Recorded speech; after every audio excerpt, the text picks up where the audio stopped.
Okay, I was gonna make a video showing how to remove your radiator, and here we get the radiator on the Civic. Here is a 95, and so I wanted to show kind of like a overview of what we're gonna do, and then I'll show you how to do it.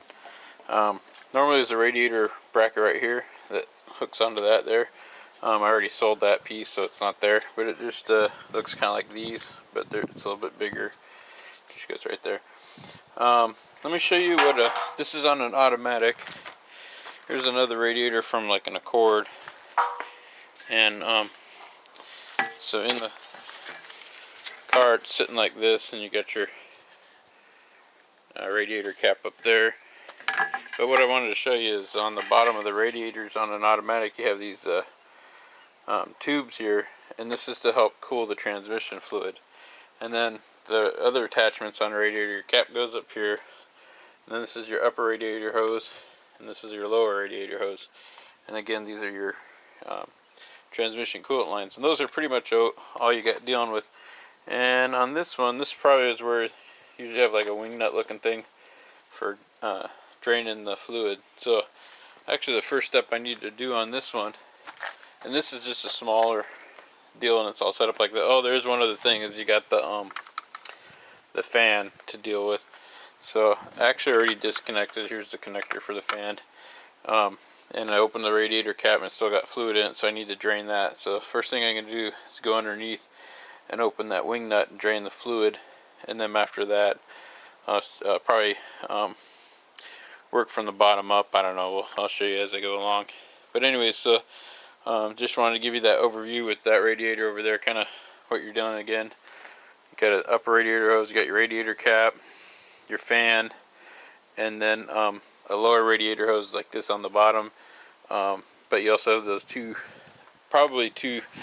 it should be two transmission coolant lines down there, and then of course then draining the radiator. So I'm gonna pause it, and I'll pick it up and show you how to drain this radiator fluid. We go right down here. This is a wing nut. You just open that up, and so it's going kind of slow, but that's because I forgot to take the radiator cap off. You can probably hear it. You can hear it speed up there. So let that drain. Let that drain down here. Get that out. Okay, next I'm gonna take off this big radiator hose right here, and then there's the coolant line run, or a transmission coolant line one here, and then one down there. I like to do is when I take those transmission coolant lines, I usually plug the lines with some old spark plugs, and then I'll just let this bottom radiator hose, I'll just drip down in the bucket here, and then what I'll do is I'll take off that top radiator hose right there, and this just uses clamps right there holding those on. So that's what I'm going to do next. Alright, we're almost ready to pull this out. I just want to show you this here. Here's how I use those spark plugs. That's the coolant line. I just pop them off, put my thumb over it, and then grab the spark plug and put it in. And it works perfect for these lower coolant lines. So hang on to a set of old spark plugs. So I just took off the two transmission coolant lines, the bottom radiator hose and the upper radiator hose, which is right over here. It's hard to see with the glare on the screen. And this should just, lift right out.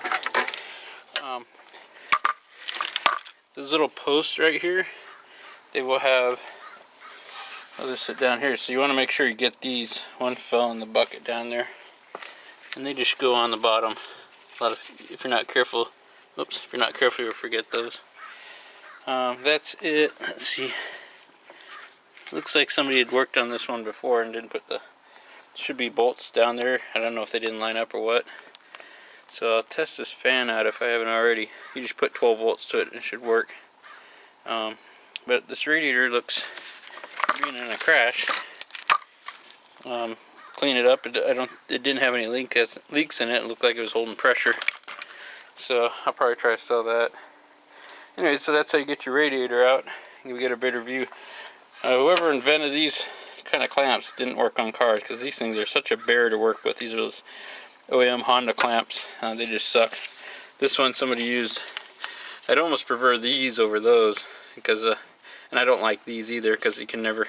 You got to get a socket, or socket works best. Ended up doing this flathead screwdriver. It's just very time consuming. But these things are real bare. You got to just get your pliers on just right, and they're always slipping off because it's got 2 pegs and stuff. Just a really poor design. So, if you know of a better clamp, that's probably the better clamp. But I still don't like these that much. Anyway, so I got the radiator out, and that's how you do it.